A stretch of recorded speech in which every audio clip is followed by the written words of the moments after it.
지난주 마르다는 주는 세상에 이루고자 오신 하나님의 아들이신 그리스도인 줄을 믿나이다. 그리고 주님은 나는 부활이요 생명이다. 나와 하나 되고자 믿는 자는 죽어도 살 것이다. 너는 이것을 믿느냐? 이렇게 물어보셨습니다. 우리는 무엇인가를 향하여 가고 있죠. 크리스찬들은 믿음을 향하여 가고 있습니다. 그런데 과연 우리가 믿는 믿음의 대상이 누구인가? 나인가? 내가 가지고 있는 권력인가? 내가 가지고 있는 힘인가? 아니면 우리는 하나님을 믿으며 가고 있는가? 우리는 무엇을 믿으며 가고 있는지 오늘 이 시간 우리의 삶을 돌아보는 귀한 시간이 되시기를 바랍니다. 28절로 29절 이 말을 하고 돌아가서 가만히 그 형제 마리아를 불러 말하되 선생님이 오셔서 너를 부르신다 하니 29절 마리아가 이 말을 듣고 급히 일어나 예수께 나아가매 그랬어요. 이 말 어떤 말이죠? 네가 나를 믿느냐? 그렇게 말씀하셨고 그리고 주는 그리스도이시다. 하나님의 아들이시다. 그리고 나도 믿나이다. 이 말을 하고 돌아가서 그랬어요. 가만히 그의 형제가 아니라 그의 자매죠. 그의 자매 마리아를 가만히 불렀다. 왜 가만히 불렀을까요? 마리아 이러고 크게 부르면 되는데 왜 가만히라는 단어를 성경 구절에다가 기록해 놓았을까? 이 가만히라고 하는 라뜨라라고 하는 단어는 몰래 비밀히라는 단어를 가지고 있어요. 왜 몰래 부르고 왜 비밀하게 불렀을까? 이 단어는 란다노라고 하는 단어와 동의어가 되어져 있는데 이 단어가 깨닫지 못하다, 무지하다라는 의미를 가지고 있어요. 그러면 마리아는 무엇인가 지금 깨달음이 있지 않은 상태에서 무엇인가 무지함의 상태에서 마리아에게 말하고 있는 것이에요. 우리의 믿음도 마르다의 상태와 같지 않은가? 내가 무엇을 믿는지 말씀에 대한 어떤 뜻이 무엇인지 알지 못하고 깨닫지 못하여 있는 상태에서 말만 한다는 말이에요. 말은 믿습니다 라고 말하는데 그 믿음의 대상을 내가 정확하게 분석하고 연구하여 알고 믿는가? 아니면 그냥 입으로만 믿는다고 말하는가? 그러니까 마르다의 상태가 여지없이 드러나고 있는 거예요. 알지 못하고 믿는 겁니다. 무지하여 깨닫지 못하고 있는 상태에서 마리아에게 말을 건네고 있는 것입니다. 마태복음 2장 7절에도 이에 헤롯이 가만히 박사들을 불러 별이 나타난 때를 자세히 묻고 그랬어요. 헤롯도 박사들을 가만히 불렀다는 것은 뭐냐? 헤롯의 상태가 무지하여 깨닫지 못하고 있는 것입니다. 그럼 헤롯은 하나님을 믿지 않는 자란 말인가? 성경 66권에 나와 있는 모든 인물들은 다 하나님을 믿는 사람들입니다. 하나님을 믿지 않는 사람들을 성경에 기록할 이유가 하나도 없죠. 우리는 생각할 때 헤롯은 하나님을 믿지 않는 자라고 생각하는 거예요. 빌라도도 하나님을 믿지 않는 자라고 생각하는 겁니다. 그렇지 않다는 거예요. 하나님을 믿는데 알지 못하고 믿는 겁니다. 가만히 박사들을 불러 이렇게 얘기했어요. 메시아의 탄생, 기름 부음이 우리의 삶에 있어야 된다라는 것을 구약서부터 기록해 놓았어요. 그러면 구약의 말씀조차도 이해하지 못하고 믿고 있는 거예요. 메시아의 출현이 어떻게 되어질 것에 대한 그 말씀에 대한 의미를 깨닫지 못하고 믿는다고 말만 하는 것입니다. 오늘 우리의 신앙이 그리스도 예수에 대한 탄생, 그리고 그 탄생이 누구를 위하여 누구를 향하여 탄생되어져야 되는 것인가를 우리는 분명히 똑똑히 알아야 되는 것입니다. 그런데 못 배운 사람, 배우지 못한 사람, 이 배우지 못하고 못 배운 이 무지보다 더 무서운 건 뭐냐면 배웠다라고 하는 사람들의 억지입니다. 무지능, 가르치면 돼요. 몰라, 알게 해주면 됩니다. 그런데 나는 알았어, 나는 배웠어, 나는 알고 있어 라고 하는 이 억지가 더 무서운 거예요. 왜? 받아들이려고 하지 않기 때문이에요. 미가서 5장 2절에 베들레헴 에브라다야 너는 유다 족속 중에 작을지라도 이스라엘을 다스릴 자가 내게서 내게로 나올 것이라. 그의 근본은 상고의 태촌이라 이렇게 되어 있어요. 상고의 태촌이라. 이 단어가 도대체 이해되지 않는 단어들이에요. 베들레헴 에브라다야. 에브라다는 베들레헴의 또 다른 이름이기도 합니다. 이 에브라다라고 하는 이 의미는 지금 미가서 5장 2절에도 메시아의 출생에 대하여 기록해 놓았어요. 그리스도 예수의 탄생에 대하여 말씀해 놓고 있습니다. 에브라다, 에프라타, 에프라트라고 하는 이 단어는 결실하다, 열매를 내다, 열매를 많이 맺다라는 의미를 가지고 있어요. 그럼 에브라다는 뭐냐? 열매를 내놔야 되고 결실해야 되는 인생이라는 것입니다. 어떤 지명이 아닙니다. 저와 여러분들의 삶이어야 돼요. 믿음 생활, 하나님을 믿고 하나님을 향하여 걸어가고 있는 모든 사람들의 행보는 반드시 열매 되어져야 되는 것입니다. 그리고 유다라고 하는 의미는 너는 유다 족속 중에 유다라고 하는 의미는 손을 펴서 경배하다. 그리고 지존자를 소망하다 라는 의미를 가지고 있어요. 그래서 그리스도는 유다입니다. 유대인입니다. 그런데 지금 유대라고 하는 이 족속들이 과연 손을 폈다는 것은 뭡니까? 내가 기존에 잡고 있었던 나의 예전의 삶, 내가 가지고 있었던 나의 어떤 개념, 나의 신념 이런 것들을 펴야 돼요. 내가 붙잡고 있었던 나의 어떤 것들은 한 귀퉁이에다가 감춰놓고 하나님을 믿는다고 하는 그러한 모습이 아니라 내가 가지고 있었던 그 모든 것들을 펴서 하나님을 경배하는 겁니다. 왜 하나님에게 손을 펴서 경배할까요? 나는 주님께 왔을 때 빈손입니다. 나는 오늘 빈손으로 왔으니 하나님이여 내 손에 하나님의 것으로 하나님의 영으로 채워달라는 그 기도가 그 예배가 하나님을 향한 경배라는 것입니다. 이게 유다예요. 그러면 이 유다라고 하는 의미 그리고 족속이라고 하는 의미가 뭐냐? 족속. 우린 모두가 족속, 어느 혈통, 어느 민족.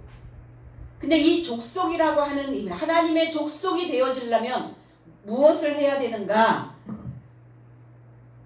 주님과 하나님과 멍에를 매야 합니다. 멍에를 함께 맨 자, 이게 족속이에요.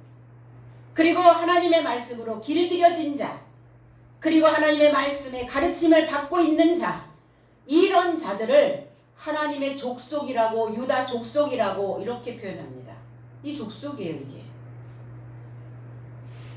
너는 유다 족속 중에 작을지라도, 족속 안에 있는 자 중에 낮아져 있을지라도 이스라엘을 다스릴 자가 내게서 내게로 나올 것이다. 유다에서 나온다는 거예요. 손을 펴고 있는 자들에게서 나오신다는 거예요. 길들여져 있는 자들에게서 나오신다는 겁니다. 하나님의 말씀으로 멍에를 메고자, 배우고자, 가르침을 받아들이고자 하는 자들에게서 그리스도 예수는 출생하신다는 것입니다. 그의 근본이라는 게 뭐예요? 인간도, 인생도 근본이 있죠. 뿌리를 찾아갑니다. 왜 멀리 입양되었던 사람들이 왜 근본을 찾아 한국으로 오죠?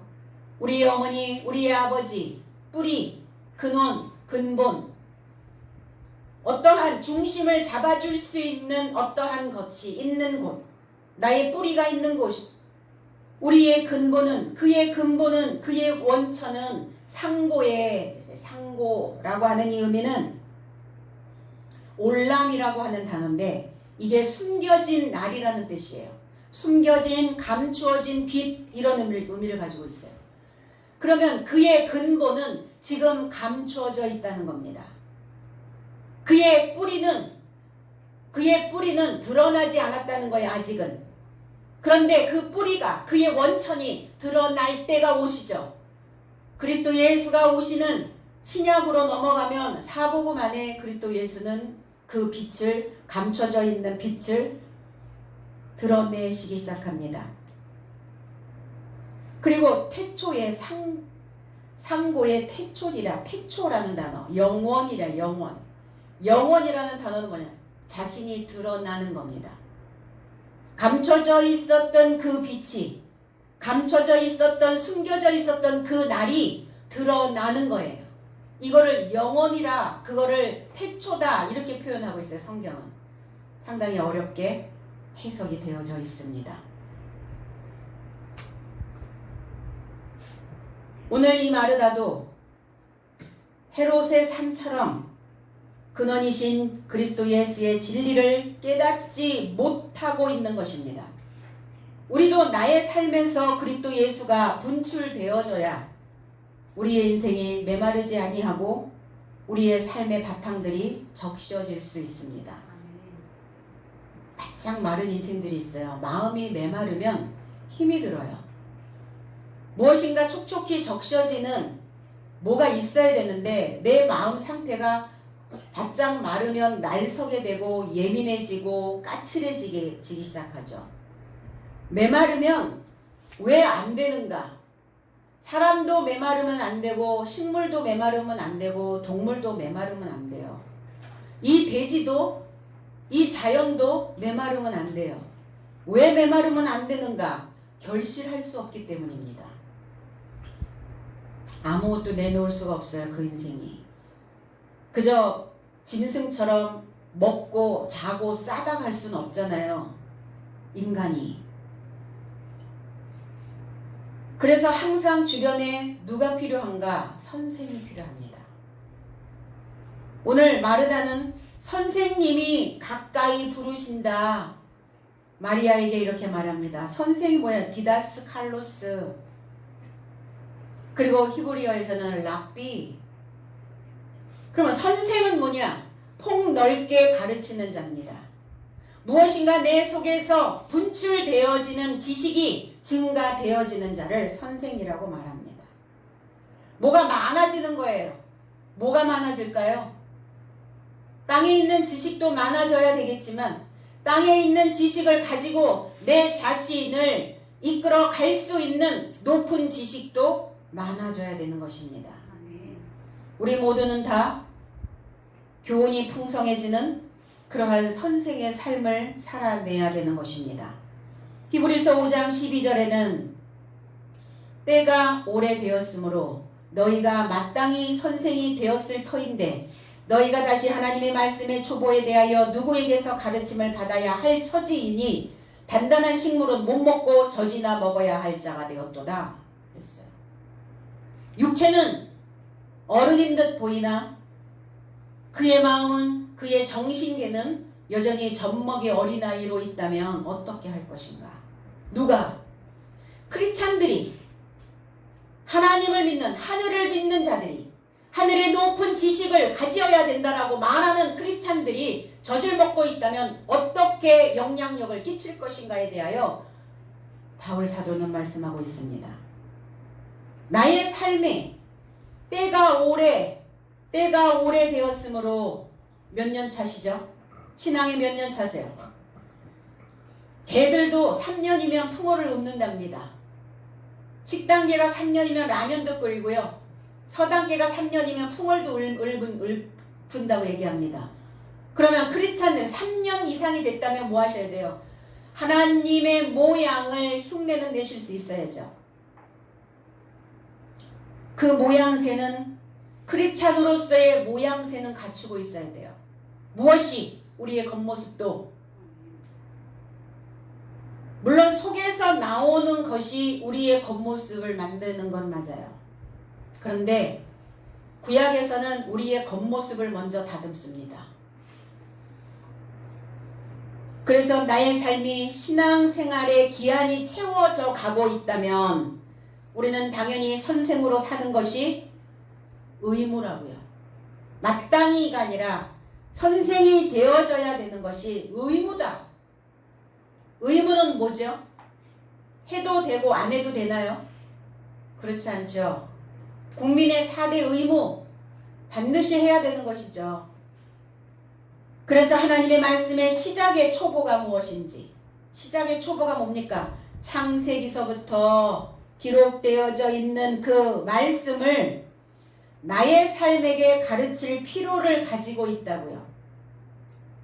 창세기서부터 가르친다는 것은 무엇입니까? 우리의 생각이 날마다 새로워져야 되는, 창조되어져야 되는 창조물이라는 것을 가르치라는 거예요. 과거의 구습에, 예전의 습관에, 그러한 태도에 머물러 있는 것이 아니라 내 삶을 끊임없이 쇄신할 수 있는, 끊임없이 창조해낼 수 있다라는 것을 너의 시작의 초보서부터 가르쳐야 된다. 그래서 가장 중요한 교육이 초등교육입니다. 초등교육이, 초등에서 가장 길게 교육을 가요. 3년, 3년. 그래서 저학년, 고학년 이렇게 나누죠. 초등에서도 3년, 3년, 6년을 가게 됩니다. 거기에서 기초가 탄탄하게 만들어지면 중학교, 고등학교는 그냥 거기에다가 하나씩 하나씩 또 다른 지식의 탑을 쌓기만 하면 돼요. 그런데 기초가 만들어져 있지 않으면 기초부터 다시 하려니 힘이 들어요. 우리의 삶의 태도도 내 인생의 어떤 생각의 기초가 만들어지지 않았다면 지금부터 하셔도 괜찮습니다. 하셔야 해요. 반드시. 하지 않으면 어떠한 결과들이 나오는가? 무 상태가 돼요. 무. 아무것도 없는, 점 하나도 찍고 갈 수 없는 인생이 되어진다는 것입니다. 젖을 먹는 자 모두 의의 말씀에 익숙하지 못한 미숙한 자라고 말합니다. 그러면 단단한 식물은 성숙한 삶의 것이라 좋거나 악한 것의 분별을 향하여 지각을 훈련받아 소유해야 된다라고 말씀합니다. 지각을 훈련받지 않으면 젖먹이 어린아이예요. 미숙합니다. 성숙되지 아니하는 사람이에요. 그러니까 지각을 훈련받아서 그 훈련받은 지각을, 그 사고를, 그 생각을, 그 마음을, 그 정신을 소유하고 계셔야 된다고요. 어디서 정신훈련을 받으실 겁니까? 어디에서 이 지각의 훈련을 훈련하셔서 소유하실 거냐고요. 그래서 믿음은, 우리의 삶은 무엇으로 인하여 견고하여지고 단단하여지는가? 듣는 겁니다. 들어야 되는 것이죠. 주님은 그냥 마르다를 만난 것이 아니라, 주님은 오늘 그냥 마리아를 만나러 오신 것이 아니에요. 주님은 항상 어떤 만남이 있을 때든 그들에게 교훈을 주십니다. 선생된 자의 태도는 뭡니까? 1차적으로는 나 자신에게 먼저 교훈을 먹여야 하고, 그 다음에 내가 먹어서 소화되어진, 완전히 소화되어진 그 내용을 꺼내서 가르치는 것이죠. 그런 거예요. 저희 지도교수가 저한테 당신이 가르치고 있는 그 과목을 3주만 강의를 해달라고 부탁을 하셨어요. 수능 출제위원이어가지고 수능 출제를 하러 들어가면 거의 뭐 보름 동안 핸드폰도 뭐도 완전히 갇히나 봐요. 그래서 3주 동안 당신 강의를 해달라고 부탁을 했는데 자료를 쭉 받았어요. 도대체 뭔 소리인지. 개념 정리가 하나도 안 되는 거예요. 그럼 뭐 하셔야 돼요? 내가 이것을 먹어서 소화시키지 않으면 이걸 가르칠 수가 없는 거예요. 그러니까 보고 또 사전도 찾아보고, 용어의 정리가 안 되면 용어도 핸드폰 해가지고 또 지식인에 들어가서 또 용어 정리도 하고. 신앙도 마찬가지입니다. 우리가 살아가는 삶의 태도도 마찬가지예요. 내가 나 자신에게 좋은 삶의 태도를 먹이지 아니하고서는, 내가 가르치는 자들에게, 내 주변에 있는 사람들에게 좋은 삶의 태도를 내놓을 수가 없어요. 이 삶이 교사라는 겁니다. 선생이라는 거예요. 오늘 선생으로 하늘의 지식이 증가되도록 우리를 가르치고 계시는 것입니다. 우리는 지금까지 말씀의 의미를 모르고 부분적으로만 알고 있었어요. 부분적으로 알고 있었다면 우리는 미숙합니다. 의의 말씀을 경험하지 못한, 단단한 식물을 먹지 못하는, 단단한 식물이 내 안에 들어오면 그 식물이, 그 지식이 이해되지 아니하고 깨달아지지 않기 때문에 그걸 곱씹게 되어 있어요. 머릿속에서 그 단어가, 머릿속에서 그 지식이 떠나가질 않아요. 계속 반복적으로 곱씹고 있는 거예요. 그래서 어떤 한 단어가 이해가 되지 않으니까 그 단어를 이해하려고 계속 내 속에서 서치를 하면서 어떠한 것으로, 어떤 개념으로 이거를 이해해야 될 것인가를 밤새 생각하는 거예요. 저는 그래서 아침에 일어나서 이렇게 생각했죠. 나는 천재인가 보다. 나는 내 머리가 무엇인가를 향하여 무엇인가에 꽂혀서 그것을 계속 반복적으로 교육을 받기 시작하면 나는 그것을 알겠구나. 떠나가질 않는 거예요. 그 단어 자체가. 이렇게 부분적으로 알고 있는 이 삶이 아니라 우리는 하나님을 믿는데 어떻게 믿어야 되는가? 지적인 신앙을 가져야 되는 것입니다. 알아야죠. 배워야죠. 가르침을 받아들여야 되는 것입니다. 그럼 가르침을 받아들이는데 방해 요소가 뭘까요? 내가 교훈을 받아들이고 가르침을 먹어야 하는데 가르침을 먹지 못하도록 방해하는 요소가 있어요. 고린도전서 14장 20절에 형제들아 지혜에는 아이가 되지 말고 악에는 어린아이가 되라. 오히려 지혜에는 장성한 사람이 되라 그랬어요. 개역성경에는 이게 지혜라는 단어로 나왔는데 지혜라는 단어가 아니라 이 단어는 푸브렌이라고 하는 감정이라는 단어입니다. 그럼 이거를 다시 감정에는 형제들아 감정에는 아이가 되지 말고 악에는 미숙아가 되라. 오히려 감정에는 완전한 삶이 되어라 이렇게 얘기했어요. 감정입니다. 감정이 방해 요소예요. 감정이 다스려지지 아니하고 감정이 미숙아로 있기 때문에 단단한 것을 남의 소리를 듣지 않는 겁니다. 그러니까 감정 다스리기가 안 되면 우리의 사고가, 우리의 지각이 단단해질 수가 없어요. 단단해지지 않으니까 어떻죠? 우리 안에서 감정이 올라오면 이 머리가 단단해져 있으면 뚫고 못 올라오거든요. 단단해지지 않고 미숙아로 있기 때문에 이 머리 끝까지 치밀어 올라오는 거예요. 그래서 머리를 뚫고 나오는 겁니다. 그 감정들이. 그래서 뭐라 그래요? 뚜껑 열렸다 이러죠. 그러니까 뚜껑이 자주 열리면 어때요? 미숙아라는 거예요. 그러니까 뚜껑이 열리지 않도록 감정에는 오히려 장성한 삶이 되어라. 그래서 머리를 뚫고 이 감정이 나오면 나쁜 감정이, 좋은 감정도 있죠, 당연히. 좋은 감정이 아닌 나쁜 감정이 뚫고 나오면 우리는 행복으로부터 배반을 당합니다. 행복 끝 이렇게 되죠. 반드시 통제하는 훈련을 해야 하고 통제하는 훈련은 다른 거 없어요. 지식이 들어와 줘야 됩니다. 통제할 수 있는 도구가 있어야 될 거 아닙니까? 뭘로 내 감정을, 나쁜 감정을 통제할 겁니까? 그거를 제재할 수 있는 어떤 시스템이 내 안에 구축되어져야 될 거 아니에요. 그것이 무엇인가? 하늘의 가르침입니다. 하늘의 가르침으로, 그리고 그 가르침을 받아들이는 거예요. 인생은 교훈을 통한, 말씀을 통한 완전한 삶이 되어질 수 있다는 것입니다.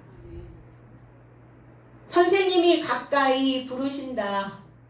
오셔서 개역성경에는 선생님이 가까이 오셔서 이렇게 했는데 오셔서라는 이 단어가 파레이미. 이 파레이미라고 하는 이 단어는 뭐냐? 가까이 하다, 옆에 있다. 그러면 이 가까이라고 하는 이 단어와 만나는 단어는 뭐냐면 파루시아라고 하는 단어예요. 우리는 파루시아라고 하는 이 단어가 임재라는 단어, 강림이라고 하는 단어로 또 한간에는 재림이라고 하는 단어로도 쓰이고 있습니다. 그런데 이 파루시아라고 하는 이 단어를 가까이 있다, 옆에 있다, 이 단어가 재림이라는 단어로 쓰면 안 됩니다. 왜냐하면 다시라는 단어가 없기 때문이에요. 다시 제자잖아요. 다시 임한다, 다시 오신다, 이거를 재림이라고 얘기하는데 이 파루시아라고 하는 단어는 재림이 아니에요. 임재입니다. 임재를 거꾸로 하면 재림. 그거 아니죠. 왜 단어가 바르게 읽어야지 왜 거꾸로 읽어요? 거꾸로 읽으면 문제가 된다니까요. 없는 단어는 읽지 맙시다. 없는 단어 끼워 넣어가지고 거기다 재림이라는 단어를 자꾸 만들어내니까 그리스도 예수가 다시 오실, 어디선가 짠 하고 나타나실, 그럼 어느 천년에 오실까요?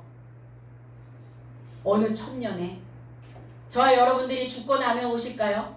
아니면 저와 여러분들이 살아있는 동안 그리스도 예수가 오실까요? 생각해 보셨나요? 그리스도에서는 이미 세상에 있느니라.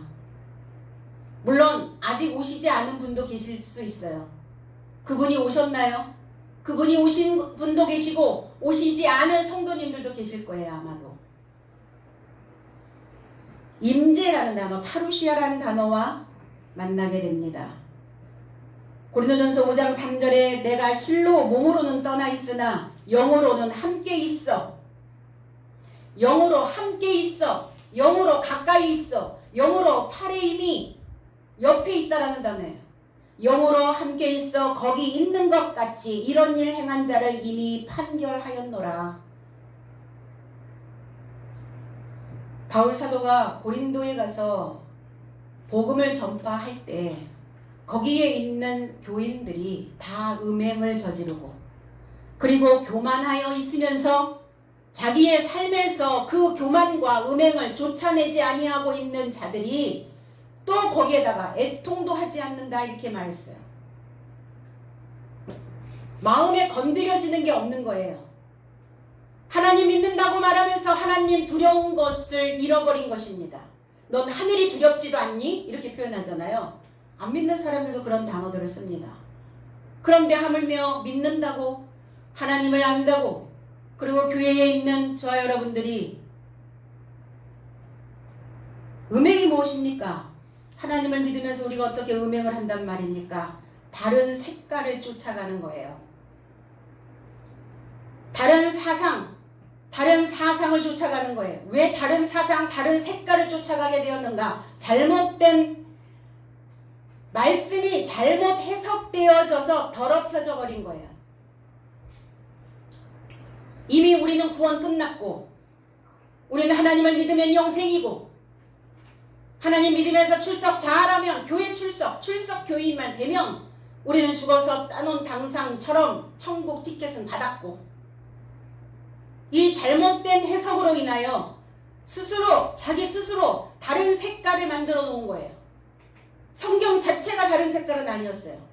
그런데 그것을 가르치는 선생들의 문제이기도 했다는 것입니다.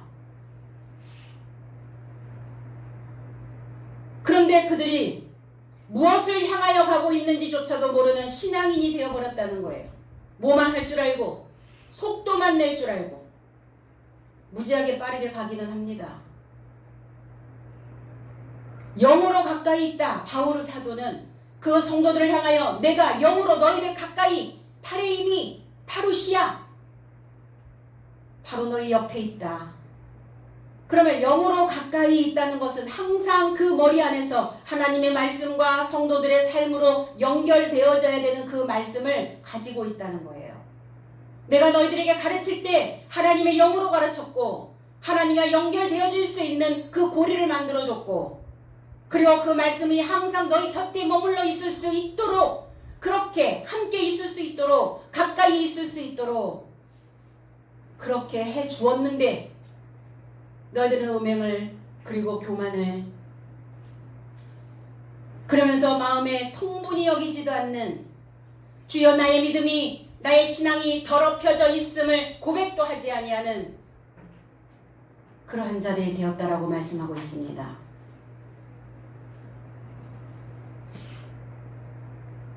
그래서 파루시아라는 말을 우리는 임재라는 단어로 바꿔야 되고 강림이라고 하는 그 단어로 바꾸어 써야 되는 것입니다.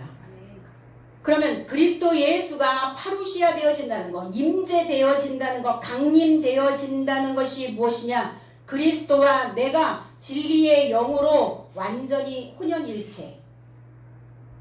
말씀과 말씀으로 내가 하나 되어지는 것이에요. 이 말씀이 내 안에 하나 되어지는 것을 우리는 임재다, 강림이다 말합니다. 빈 껍데기로 믿진 않죠. 내 속에 아무것도 든 것 없이 교회만 다니지는 않잖아요, 사람들이. 학교에 가서 아무것도 배워오는 것 없이 몸만 가서 앉아있진 않지 않습니까, 학생들이? 가르치는 선생이 무엇이라도 하나라도 더 알게 해주려고 할 때 받아들이면 그 속에 채워지기 시작합니다. 그래서 가르치는 선생과 가르치는 선생의 지식과 받아들이는 학생들의 그 모양이 같아질 때 임재라고 말합니다. 진리의 영, 말씀과 하나된, 그래서 평화의 하나님께서 온전히 나의 삶을 거룩하게 하시기를 원하시고 나의 삶의 영이, 혼과 몸이 그리스도 예수의 임재 안에서 흠없게 되어지기를 원하고 계신다는 겁니다. 주님은 이미 나의 세상에 강림해 계시는 거예요. 어디 저 대기권 밖에 있는 저 하늘에서, 저 헤븐에서 그리스도 예수가 재림하시는 게 아니라는 거예요. 그러니까 자꾸 영으로, 말씀으로 임재하시는 건데 자꾸 우리의 육신으로 살덩어리로 재림한다라고 잘못 해석되어 놓으니까 이단들이 판을 치는 거예요. 내가 그다? 내가 재림 예수다? 하나님은 영이시라고요. 하나님은 진리이시라고요. 하나님은 말씀이시라고요. 말씀으로 우리의 육신 안에 임하시는 것이지 2000년 전에는 그리스도 예수가 인간의 몸으로 오셨어요. 맞아요. 역사를 부인하는 게 아닙니다. 2000년 전에는 오셨어요. 그렇게 육으로. 그런데 지금은요. 지금은 어떤 주님을, 어떤 그리스도를 믿어야 하는가에 대한 것이 분명하게 나와야 되지 않나요? 분명하게 드러나야 되지 않나요? 그럼 어떤 주님을, 어떤 그리스도를 믿는 것입니까? 육체, 나의 육체 안에 오신 영이신 그리스도 예수를 믿는 것입니다. 우리는. 그러니까 나의 육체 안에 이미 임재하여 계시는데 말씀의 의미를 깨닫지 못하고 무지하여 있기 때문에 그리스도가 내 안에서 꿈틀거리고 계시는 것을 알아차리지 못하고 있는 거예요. 내 안에 교훈으로, 지식으로, 지혜로 살아있는 말씀으로 임하여 계신다라는 것을 느끼지 못하고 있는 겁니다. 그래야 내 감정이 다스려질 수가 있어요. 내 감정이 내 지붕을 뚫고 올라가려고 할 때 내 안에서 꿈틀거리고 있는 그 교훈은 나의 감정을 통제하기 시작합니다. 내가 이렇게 뚫고 지나가면 어때요? 뚜껑 열어서 다 퍼뜨리면 어떻게 돼요? 불순물, 악취나는 거 다 주변에 뿌리지 않습니까? 아, 그렇지. 이 감정에 미숙아가 되어서는 안 되지. 이 감정에 장성한 자가 되어져야만 되겠지. 그래서 숨고르기 한번 하시면 감정은 제자리를 찾아요. 이 횡격막이 막 떨리거든요. 감정이 일어날 때. 그러니까 횡격막 떨릴 때 눈치채라는 거예요. 근데 그게 가능한 자가 누구냐? 나의 이 육체 안에, 나의 이 세상 안에 강림에 계시는 그리스도 예수가 계실 때 가능합니다. 마리아가 듣고 지체함 없이 예수를 향하여 일어났습니다. 듣고 들었다는 거.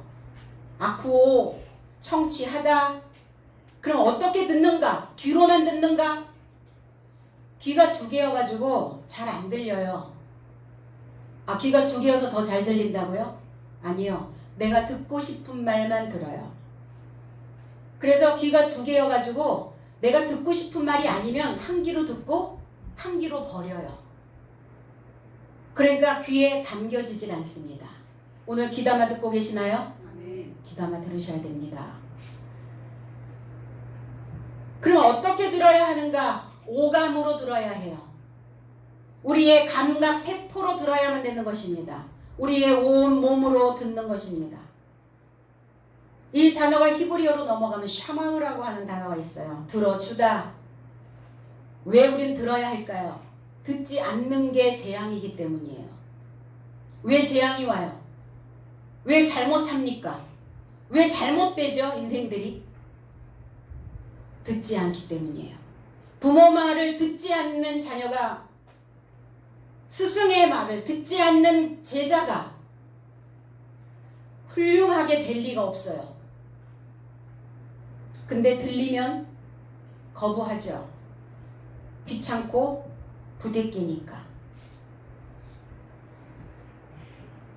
말을 들으려 하지 않는 자는 삶이 말라요. 바짝 말라버립니다. 왜냐하면 말은 물이기 때문이에요. 물이 들어가지 않는데 마르지 않겠어요? 자기 속에 그러면 쌓아놓은, 자기 속에 들려오는 소리가 있겠죠. 자기만의 소리, 자기가 듣고 싶었던 소리, 내가 원했던 소리만을 자기의 옥에다가 가둬둡니다. 그거를 지옥이라고 하는 거예요. 왜 지옥이에요? 자기 소리만 들릴 뿐이에요. 요나서 2장 2절로 3절에 내가 받는 고난으로 말미암아 여호와께 불러아뢰었더니 주께서 내게 대답하셨고 내가 스올의 뱃속에서 부르짖었더니 주께서 내 음성을 들으셨나이다. 샤마흐 하셨단 말이에요. 들으셨나이다. 주께서 나를 깊음 속 바다 가운데 던지셨으므로 큰 물이 나에게 들렸고 주의 파도와 큰 물에 다 내 위에, 주의 큰 물결이 다 내 위에 넘쳤나이다. 고난이죠. 인생의 고난이, 인생의 공고함이, 인생의 피곤함이, 인생의 고통이 올 때, 그 고난으로 내 삶이 음부에 이르렀을 때, 스올에 도착했을 때 내 음성으로 하나님이 듣게 하려면 요나처럼 하나님이여 내가 부르짖는 이 소리를 들어주시옵소서. 그랬더니 여호와께서 들으셨고 그랬어요. 무엇이 출렁거리는 것입니까? 무엇이 출렁거리는 거예요? 그동안 내가 받아들였던, 내가 들었던 하나님의 말씀의 교훈이 큰 물결이 되어 들렸고 그랬어요. 그러니까 음부에서 나온 거예요. 내 소리만 들리잖아요. 여전히 지옥에 있을 것입니다. 내 음성으로 듣게 하시려면, 들리게 하시려면 낙심과 좌절이 아니에요. 주여 낙심입니다. 좌절입니다. 감당할 수 없습니다. 그 부르짖음은 듣지 아니하신다는 거예요. 하나님의 크신 진리의 말씀이 내 속에서 들려야, 그래야 그리스도 예수 하나님께서도 나의 음성을 들어주시는 거예요. 하나님과 나의 음성이 같아야 들리지 않아요? 하나님의 언어와 내 언어가 같아야 들어주실 거 아닙니까? 나는 한국말을 하고 하나님은 헬라어를 한다면 들으시겠습니까? 이해되어진 이 말씀을 가지고 주여 내 안에 큰 물이 내게 들리기를 원합니다. 하나님의 큰 교훈이 내 삶에 들어오기를 원합니다. 주여 나도 출렁거렸습니다. 내 마음이 바닥이었습니다. 내 마음이 음부까지 내려갔습니다. 산의 뿌리까지 내려갔습니다. 바닥이라는 거예요.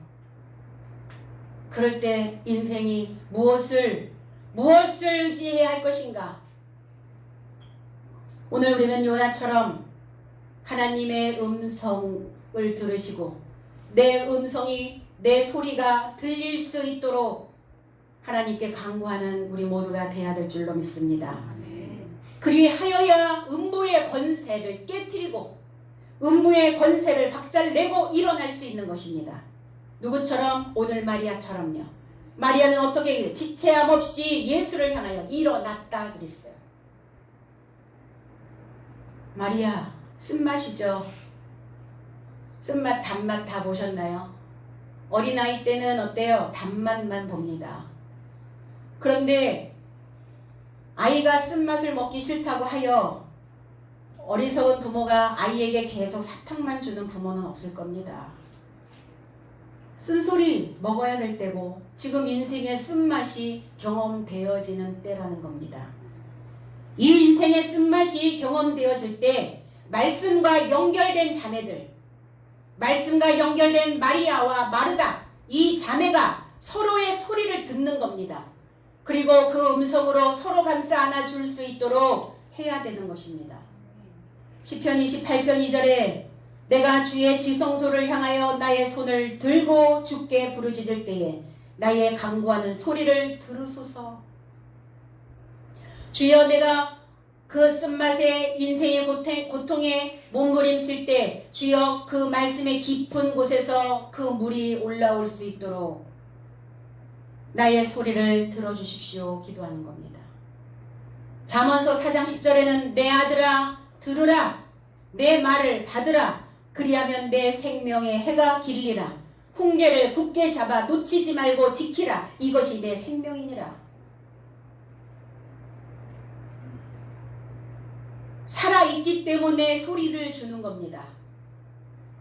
내 아들에게, 내 제자에게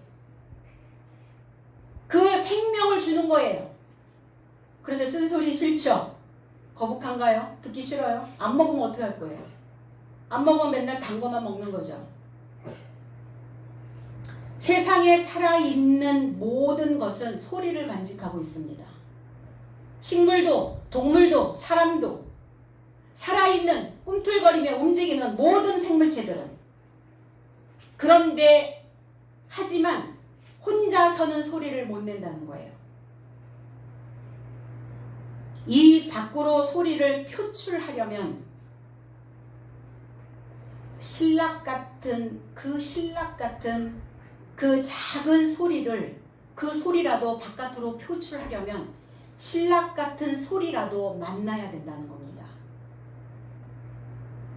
바깥으로 표출해낼 수 있어야 되는데 바깥으로 내 소리를 표출할 수 없다면 만남이 없다는 거예요. 하나님과 나의 삶이 만났다면 우리는 우리의 입 밖으로 내는 그 소리들이 하나님의 그 소리로, 하나님의 그 음성으로 사람들에게 듣게 해줘야 되는 것이에요.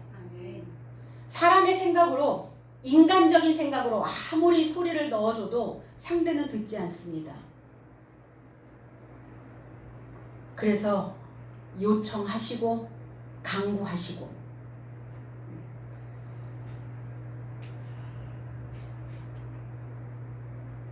그래서 만남이 소중하고, 이 소리를 표출하기 위해서는 귀가 할례를 받아야 해요. 참 사람들이 성장을 하면서 가장 중요한 건 뭐냐면 귀의 할례예요.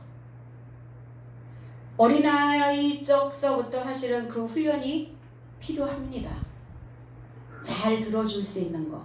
그럼 잘 들어주고 그 말이 합당치 아니하였을 때는 그거에 대하여 자기의 논리를 표출하는 거 좋습니다.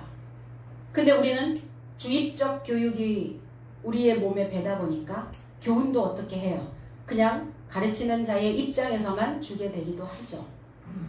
귀의 할례를 받아야 나의 귀에 담아놓는 소리가 있게 되어지는 것입니다.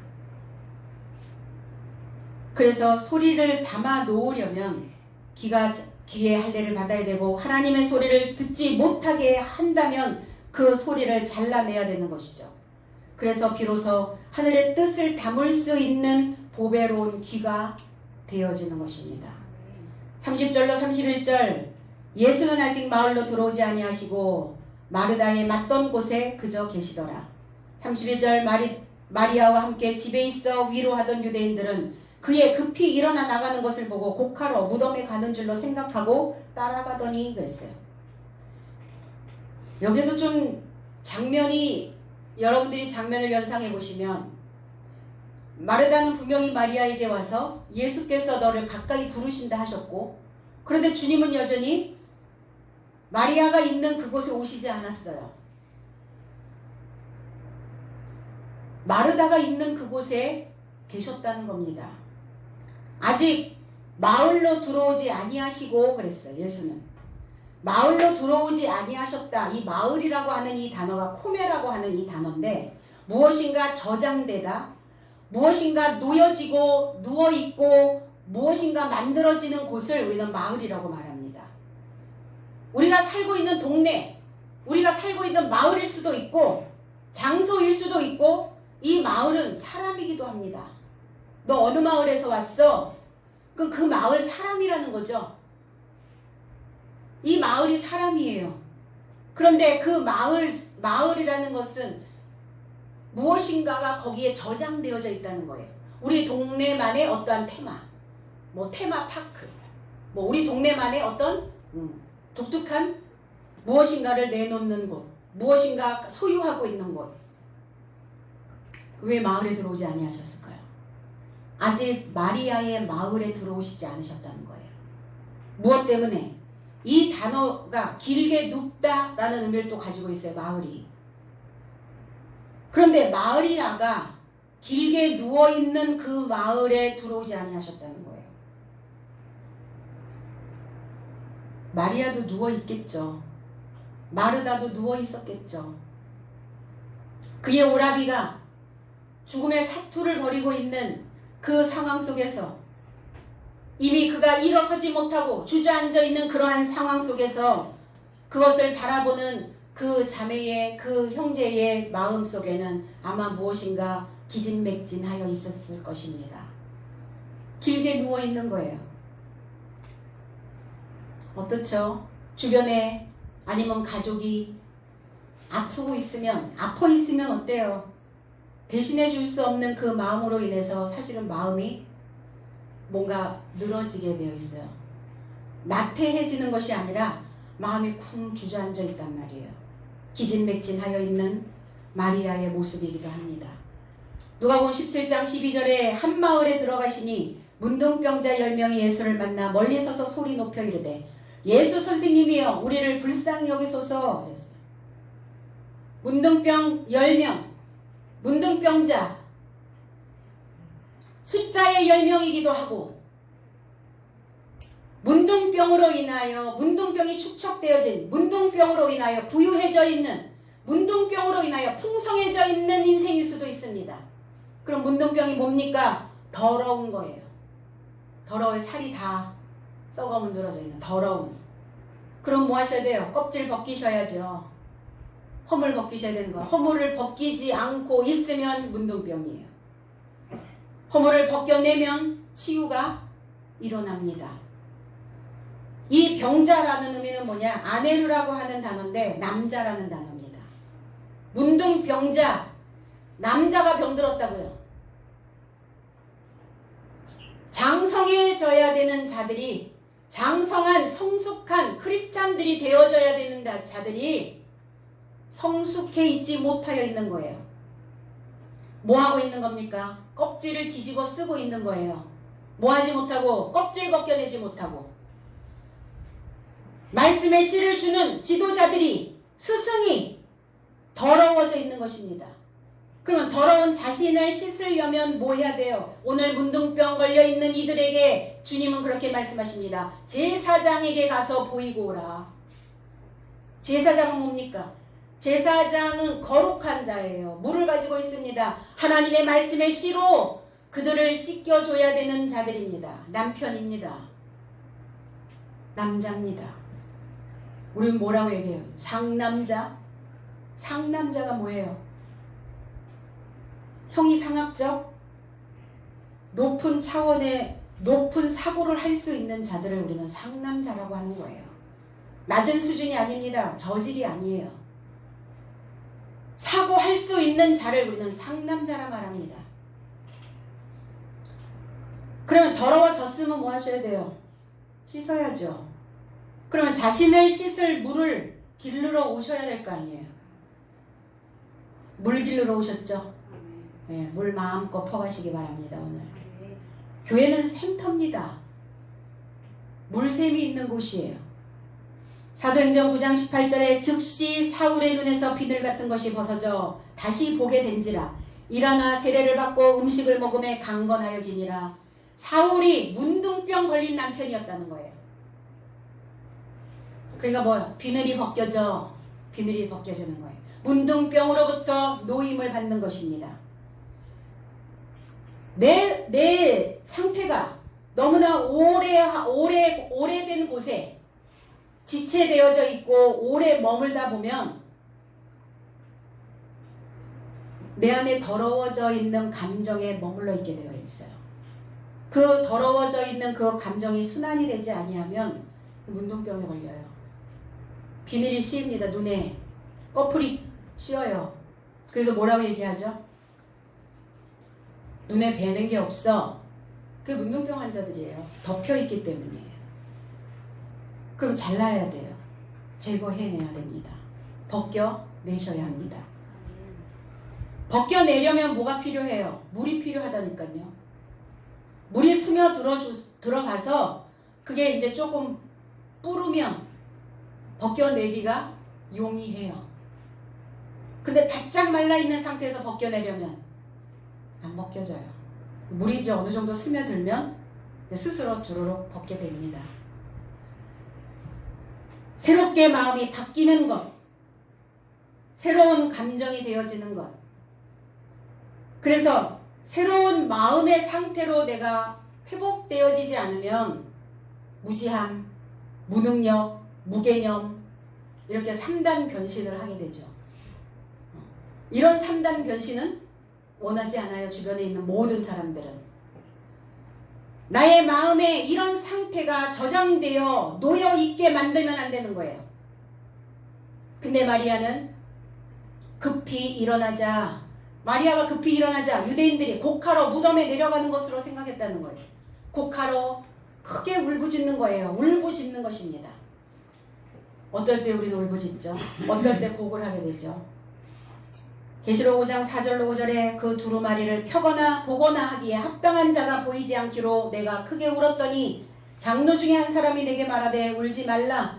유대지파의 사자 다윗의 뿌리가 이겼으니 그 두루마리가 그 7인을 떼시리라 그랬어요. 그 두루마리와 7인, 두루마리가 뭡니까? 비블로스입니다. 비블로스, 책이에요. 책이라는 단어예요. 증서라는 겁니다. 이 비블로스라고 하는 의미에서 바이블이라고 하는 성경이 만들어지죠. 비블로스. 파피루스. 처음엔 파피루스에서 이게 이제 그 다음에 책으로 가면 비블로스. 이게 두루마리라고 이렇게 성경은 그렇게 기록해 놨어요. 이 증서를 열어야 하고 읽어야 하고 봐야 하는데 뭐가? 성경 66권을 읽었다고요? 열렸다고요? 읽었다고요? 봤다고요? 이것을 열고 읽고 봐야 되는데 그것을 열어줄 자가 발견되지 않아서 울어본 적 계시나요? 성경을 읽다가 성경이 답답하여 울어본 적 있으세요?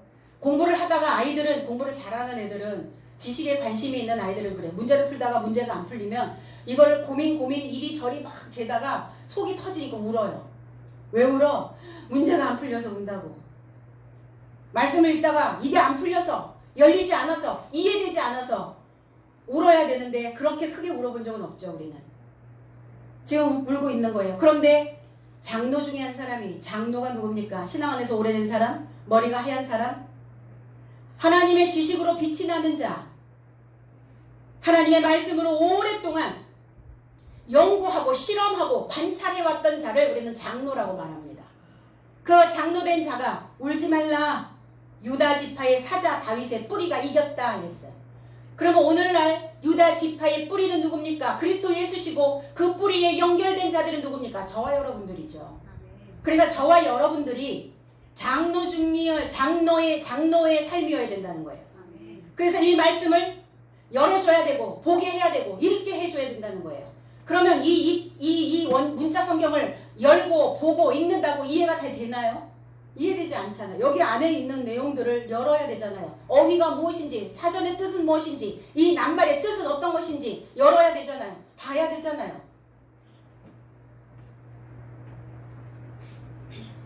그래서 그 두루마리, 그 증서의 인을 떼어 주신다고요. 인이 떼어진다는 게 뭡니까? 풀린다는 거예요. 말씀이 풀린다는 거예요. 누가 풀어주신다는 거예요? 누가 풀어줍니까? 천사가. 천사가 누굽니까? 연결된 소식을 가지고 있는 자. 천사가 누굽니까? 목자입니다. 선생입니다.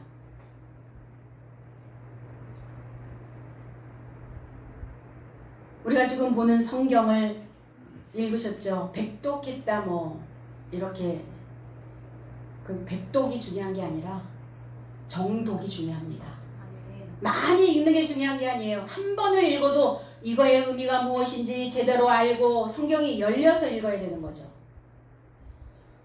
꿀을 먹어본 사람과 먹어보지 못한 사람 차이는 뭘까요? 꿀을 먹어보지 못한 사람도 들은 풍월에 의해서 이렇게 말합니다. 꿀맛이 달아. 그렇죠. 그런데 꿀맛이 달다고만 말하고 있을 뿐이지 꿀맛을 아는 게 아니죠. 먹어보지 못한 사람에게는 꿀맛을 아무리 설명해 줘도 소용이 없어요. 그래서 꿀을 먹은 척 하려니까 다 꿀 먹은 벙어리가 되어진 거예요. 다윗의 뿌리, 그리스도 예수, 그리고 거기에 사도들, 이 사도들이 이 증서를 열어서 가르쳐야 된다는 것입니다. 그래야 하나님을 만나볼 수 있습니다. 욥은 이렇게 고백했어요. 42장 5절에 내가 주께 대하여 귀로만 듣기만 하였사오나 이제는 눈으로 주를 배옵나이다. 눈으로 주를 본다는 것은 뭡니까? 깨달아 알고 있다는 거예요. 말씀이 열렸다는 겁니다. 욥의 고난은 무엇이었습니까? 자기가 가지고 있었던 개념들을 버리는 거였어요. 배워야 인을 뗄 수 있습니다. 뗀다는 것, 배워야 풀리지 않는 거예요. 배워야 풀릴 거 아니에요, 문제를. 수학 문제, 영어 문제 배우지 않았는데 영어 문제가 풀립니까? 직독직해가 됩니까? 안 되잖아요. 성경도 마찬가지예요. 배우지 않았는데 어떻게 이게 해석이 된단 말입니까? 우리는 왜 그렇게 하나만 알고 둘은 모르고 신앙생활을 하고 있을까요? 32절 마리아가 예수 계신 곳에 와서 보이고 그 발 앞에 엎드리어 가로되 주께서 여기 계셨다면 내 오라비가 죽지 아니하였겠나이다 하더라 그랬어요.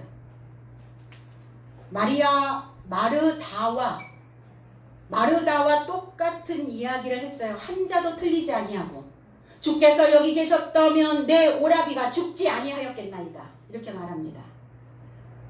그런데 태도가 달라요. 뉘앙스가 다릅니다. 그리고 마리아는 주님이 계신 곳에 스스로 능동적으로 와서 보이고가 뭐예요? 이두 깨닫고 그리고 발 아래 엎드렸다는 것은 뭐예요? 이제 그 소리를 내가 듣겠나이다. 순종입니다. 복종의 의미입니다. 같은 말을 할지라도 태도에 따라서 그 느낌이 다르지 않나요? 왜? 다르죠. 그랬어?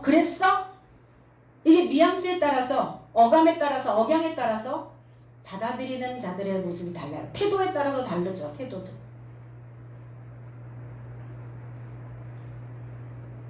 어떤 원망이냐. 주님이 여기 계셨더라면 내 오라비가 죽지 아니하였겠나이다.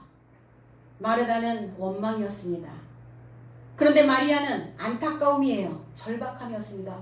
주께서 여기 계셨더라면 죽지 않았을 것입니다. 내 오라비가. 똑같은 말인데 이렇게 다르잖아요. 그래서 우리는 말을 할 때 어떻게 해야 될까요? 아는 아로 소리를 내시고 어는 어로 소리를 내세요. 안지 언지 나는 그 사람을 위한답시고 내 언어로 하지 마시고 상대의 언어로 하시기 바랍니다. 그리하셔야 해요. 발은 뭐냐? 왜 그 발 아래 엎드렸을까? 정복입니다. 두 종류의 발이 있어요. 하나님의 빛난 주석 같은 발이 되고자 배움의 길을 가는 발이 있고, 똑같은 삶을 반복하며 더러운 삶에 뒹구는 돼지의 발이 있다는 거예요. 족발 그러죠 우리.